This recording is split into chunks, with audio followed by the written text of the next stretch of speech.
സ്വകാര്യ ബസ് സ്കൂട്ടറിലിടിച്ച് അപകടം. സ്കൂട്ടർ യാത്രികൻ പരിക്കേൽക്കാതെ രക്ഷപ്പെട്ടു. നിലമ്പൂർ മിനറപ്പടിയിലെ ഇമേജ് മൊബൈൽസിന് മുൻപിലാണ് അപകടമുണ്ടായത്.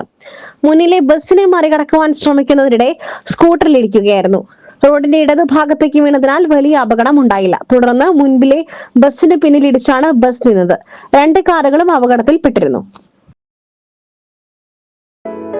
Gold, pure gold.